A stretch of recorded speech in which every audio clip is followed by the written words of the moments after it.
হয়, এটা ইনফৰমেশ্যন আছিলে। সেই ইনফৰমেশ্যনৰ ভিত্তিত আপোনাৰ বৰঘাট অঞ্চলত তালাচী চলোৱা হ'ল আৰু তাতে এখন গ্ৰেণ্ড ভিটাৰৰ পৰা 3জন মানুহ কৰায়ত্ব কৰা হৈছে। এগৰাকী মহিলা আছিলে আৰু মহিলাগৰাকীৰ পৰা বস্তুখিনি জব্দ, মহিলাগৰাকী আৰু লগত 2জনো আছিলে, গোটেইকেইজন একেলগে আছিলে।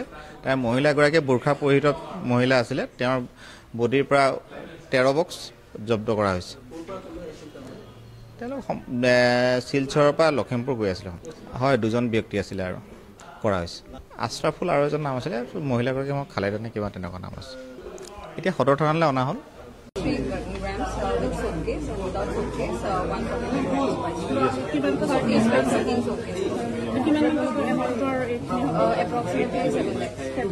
আৰু মহিলাগৰাকী ক'ৰ পৰা আনিছিলে? শিলচৰৰ পৰা আনিছে, লখিমপুৰ গৈ আছে। লখিমপুৰ গৈ আছে। আৰু কোন স্থানত আপোনালোকে তাক কৰায়ত্ব কৰিছে? আমাৰ সদৰতে পৰিব। মানে বৰঘাট বাইপাছৰ? হয়। আৰু কি নাম মহিলাগৰাকী? খাদিজা বেগম। অকলে এগৰাকী আছে? নাই, আৰু দুজন আছিলে। তেওঁলোক লোককো আটক কৰিছে নেকি? হয় হয়, 3জনক আটক কৰা হৈছে। তিনিজনৰ নামটো এবাৰ পাই দিম। আশ্ৰাফুল ইছলাম আৰু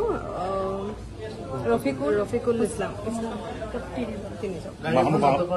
কিবা বাহন এখন হয়, গ্ৰেণ্ড ভিটাৰা চিজ কৰা হৈছে।